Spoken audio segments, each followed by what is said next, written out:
Oxford and Stratford are situated in central England, about 95 miles from London.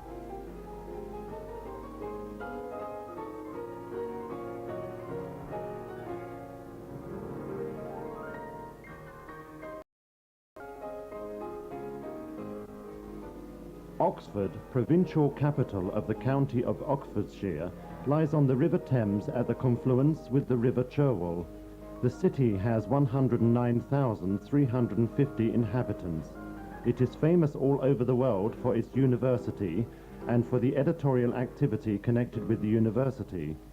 The Norman and Gothic churches and colleges give the city a picturesque aspect.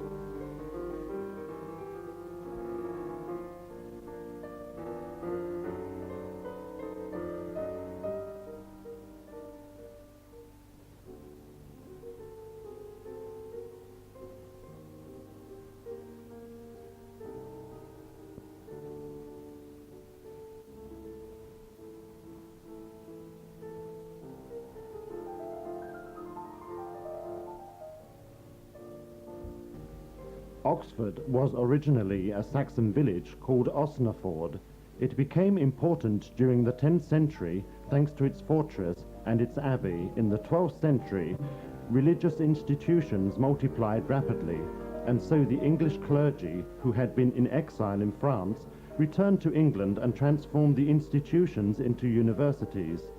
Among the most important colleges are Christ Church, Magdalen, Trinity, Jesus and Oriel College. Oxford has many beautiful churches, but perhaps the most beautiful is that of the University Church of St. Mary the Virgin, with its splendid 14th century spire.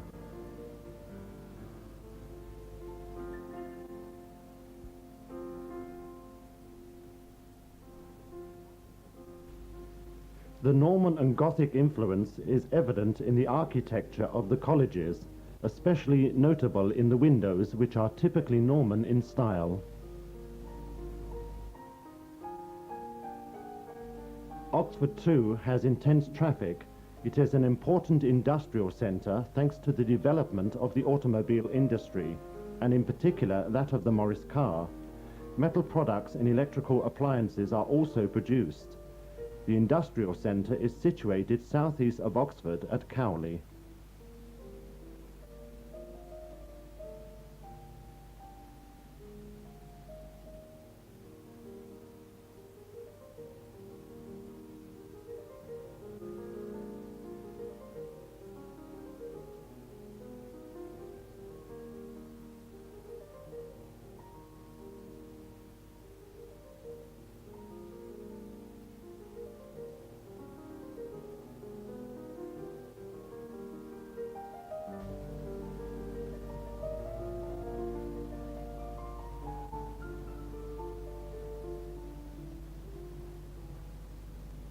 In the town centre, the students prefer to travel on their bicycles. The town street plan is centred on Carfax, a junction of 4 streets and the centre of the old community. Perhaps the most notable of the 4 streets is High Street, known locally as the High. At the east end is Magdalen, one of the richest colleges in Oxford. A little closer to Carfax is the St. Edmund Hall, a unique relic of a residential society founded for graduates in 1220. The University Church of St. Mary the Virgin is instantly recognized by its wonderful 14th century spire. Characteristic of Oxford buildings are the numerous sloping roofs to be seen on the buildings. This ancient and world-renowned university town is first mentioned in the Saxon Chronicle of 912, but there was a thriving community here at least 200 years earlier. In 1163, it was mentioned as a Stadium General, and from then on, progress was rapid.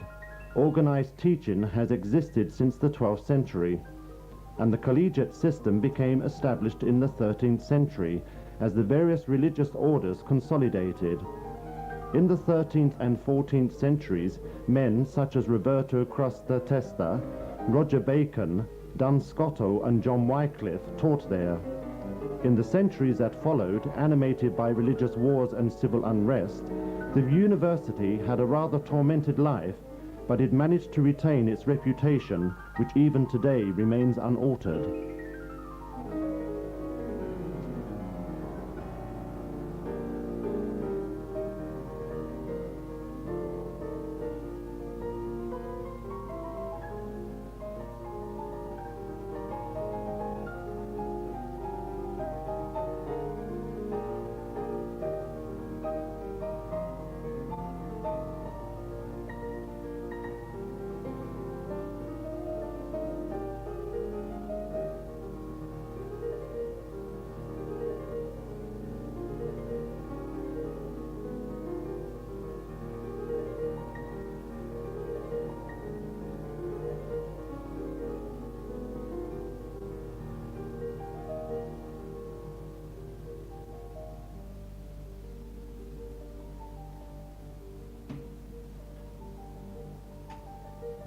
Oxford lies on the banks of the River Thames, so weather permitting, young people enjoy going up and down the river on small boats called punts.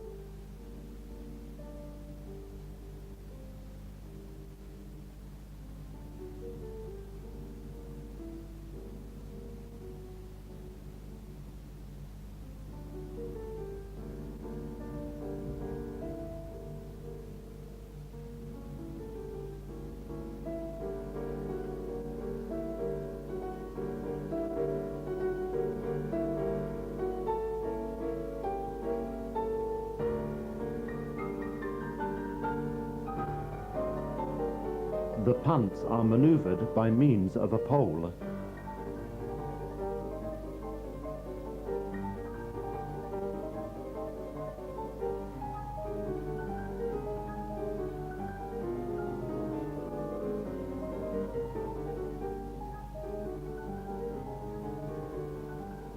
Young couples consider it very romantic to ride in a punt.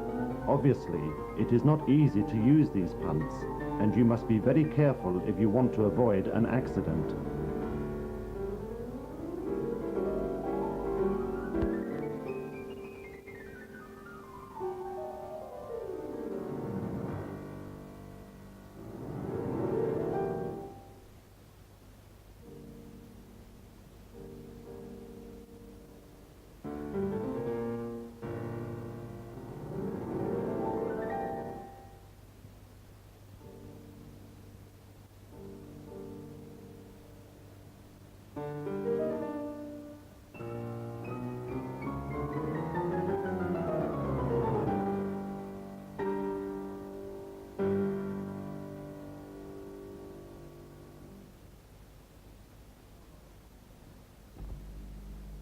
A panorama of Oxford, and now we are inside one of the town's many colleges. The colleges are residential, and so the lives of the students are centered there. Each college organizes cultural and sports activities. Many famous movements have been founded at the university. In the 19th century, a movement was founded which tended to renew Anglicism and favor a distinct separation between the Anglican Church and the political structures of the English state.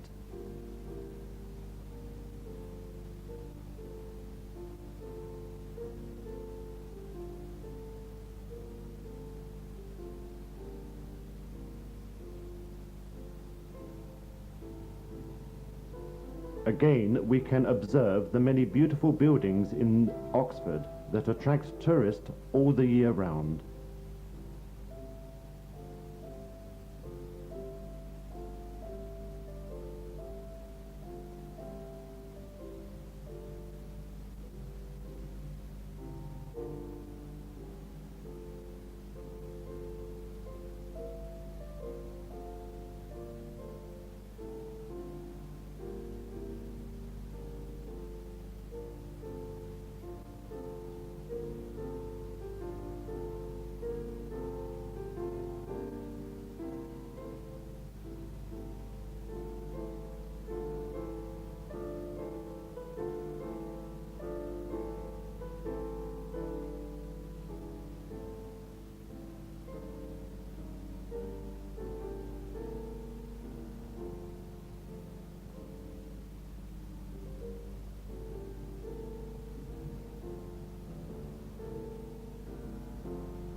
The well-known bicycles that circulate in the town with their baskets attached to the front containing the students' books.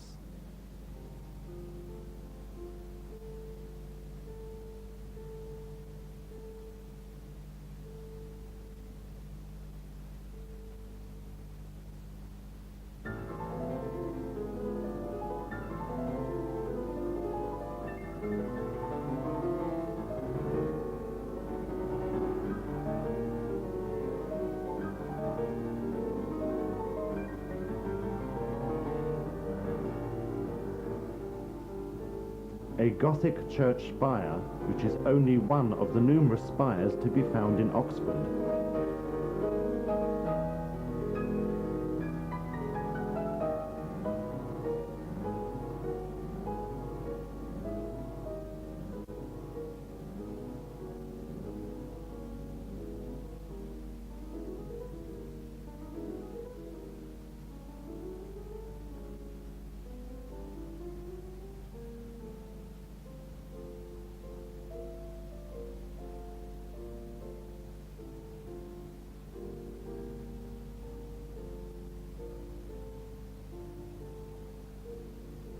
Even the shops in Oxford are in tone with the architecture of the buildings, and so here there are no large department stores as there are in London.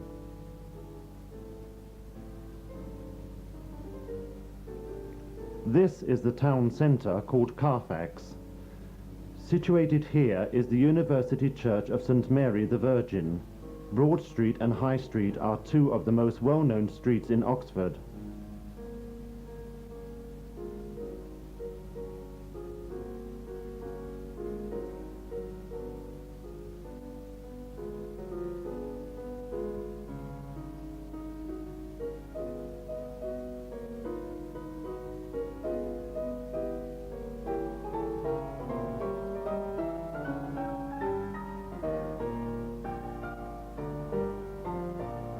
This is a shop called Blackwell, which is next door to a typical English pub called the White Horse.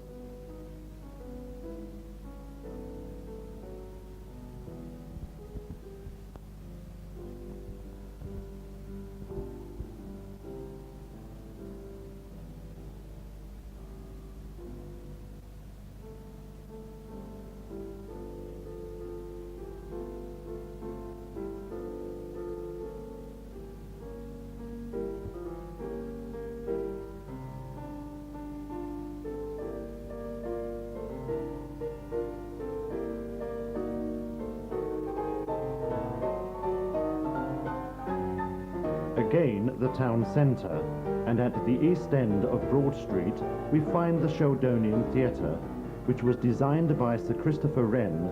Here too is the Ashmolean Museum, which displays art and archaeological collections.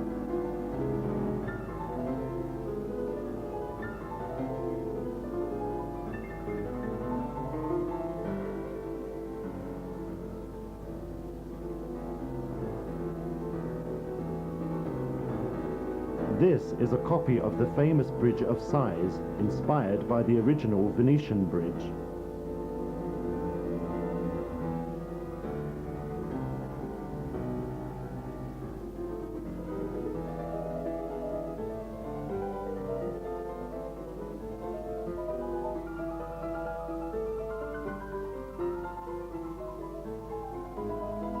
A view of the Sheldonian Theatre from the rear entrance.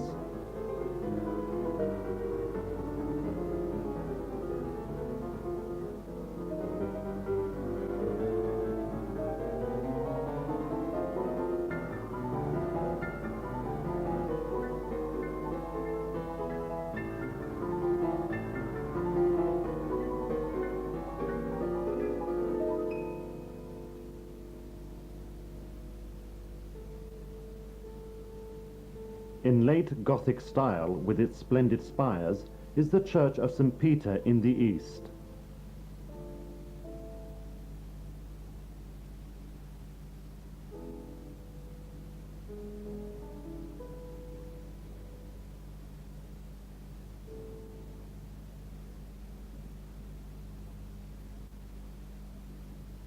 Another of the many Oxford colleges, the oldest college is University College, founded in 1249, whilst Balliol College followed in 1263, and Merton College in 1264. Other colleges not to be forgotten are Queen's College, All Souls College, Corpus Christi, and Trinity College.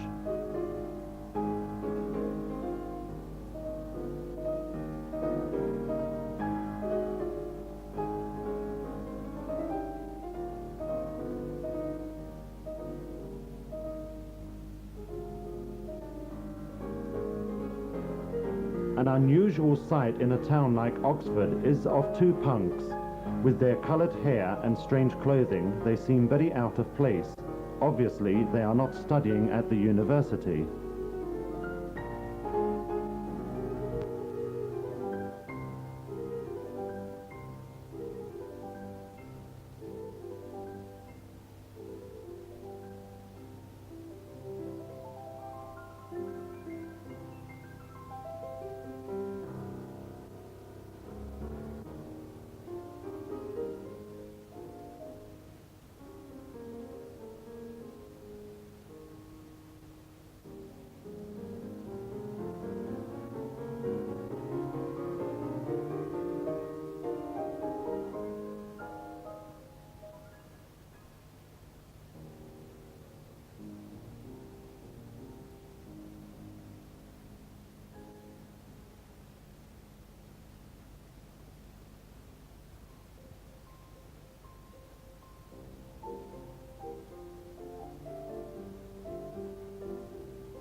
Stratford upon Avon.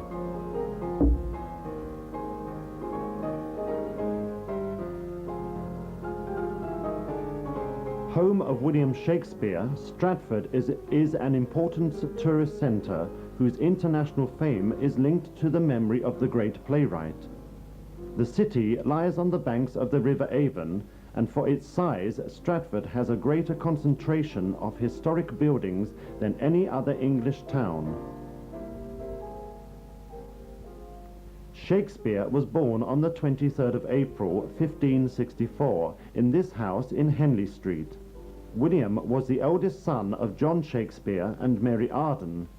His father was a prosperous, respected tradesman who took an active part in municipal affairs. William's birthplace is a half-timbered building of a type common in Elizabethan Stratford.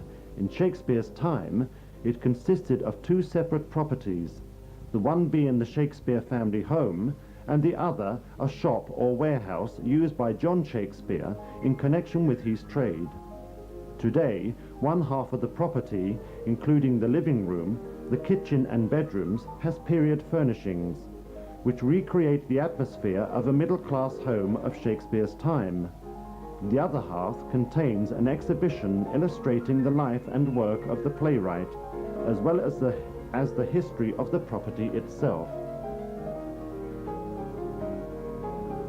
The Shakespearean properties in Stratford are administered by a group known as the Birthplace Trust, which came into existence following the purchase of the birthplace in Henley Street in 1847. For preservation as a national memorial, the Trust has built up a Shakespearean library, museum and record collections, containing books, manuscripts and relics of priceless value.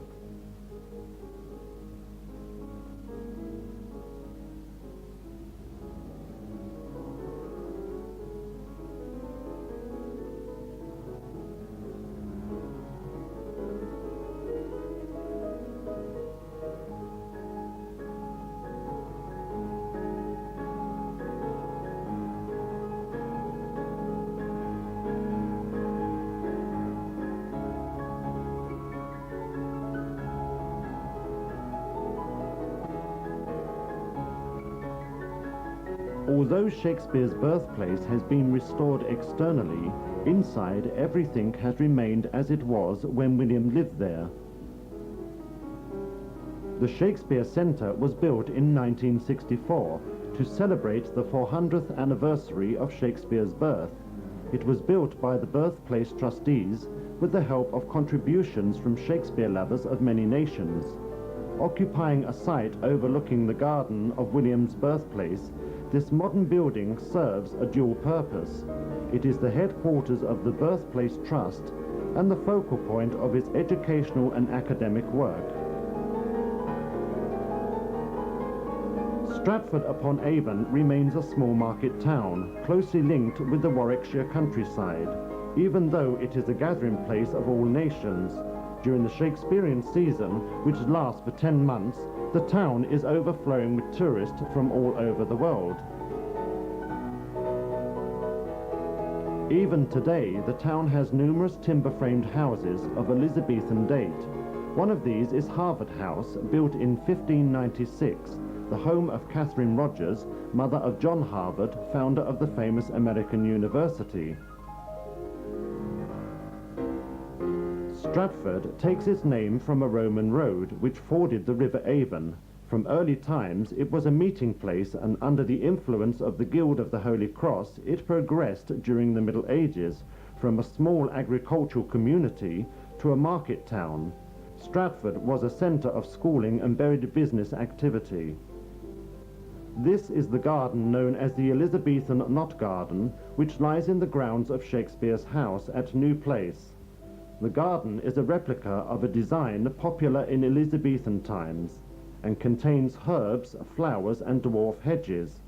Shakespeare had planted a mulberry tree in the garden, but so many people asked the owner of the house, who lived there after William's death, for permission to see the tree, that he cut the tree down. Shakespeare left New Place to his elder daughter Susanna, but it is probable that Shakespeare's widow lived there until her death in 1623. New Place has lattice windows and protruding garrets, typical of the Elizabethan era.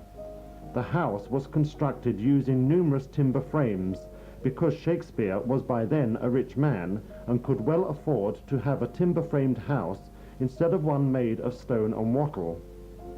William had bought New Place in 1597, when he had already written several of his famous works, such as Henry VI, Richard III, The Taming of the Shrew, Romeo and Juliet, A Midsummer Night's Dream, and The Merchant of Venice. In 1874, the Shakespeare Memorial Association, from which originated the first Shakespeare Memorial Theatre, was founded. The present Royal Shakespeare Theatre was opened in 1932. New Place was one of the largest houses in Stratford, but today only the foundations remain.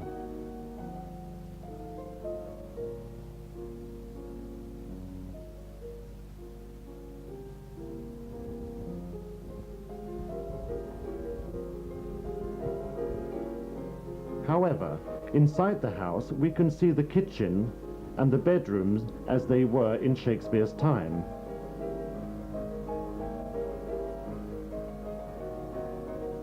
Particularly interesting is the four-poster bed with its canopy, which protected the bed's occupants from any animals which crawled in from the roof. The Gower Memorial to Shakespeare, which stands in the Bancroft Gardens, was designed and presented to Stratford in 1888 by Lord Ronald Sutherland Gower. At the base of the statue are four Shakespearean characters. The statue originally stood beside the old Memorial Theatre, but today it overlooks the 15th century Clopton Bridge.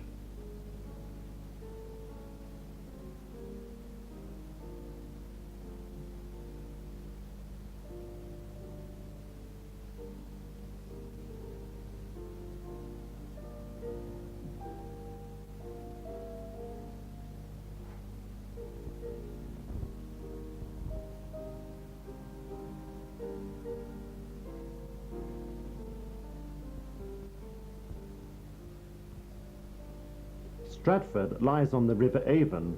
Tourists enjoy travelling up and down the river on the many characteristic barges.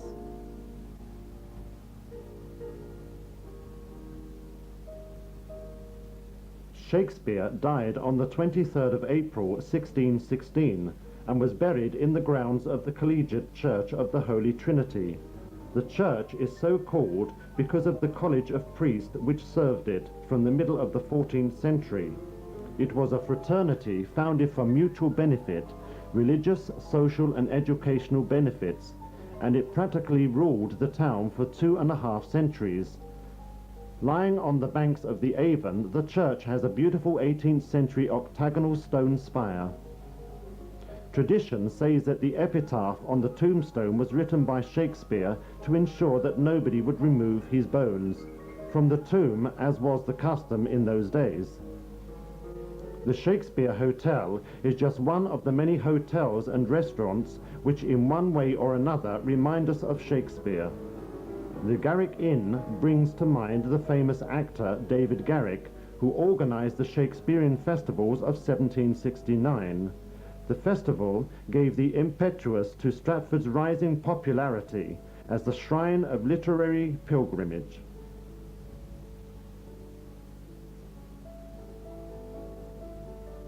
It is quite common to see people dressed in Shakespearean costume walking about the streets of the town. They are present to give information regarding Shakespeare and the town to the thousands of tourists who flock here every year. A mile from Stratford, as Shottery stands, the thatched home of Shakespeare's wife before her marriage. Anne Hathaway was born of a farming family in 1556. The building, much larger than a cottage, has 12 rooms, thatched and timber-framed, with its latticed windows and its tall chimneys. It is one of the most familiar buildings in Britain. Each thatched roof differed in design, because every thatcher had his own particular design, as his trademark. Today it is extremely difficult to find a thatcher, and when one is available, they are very, very expensive.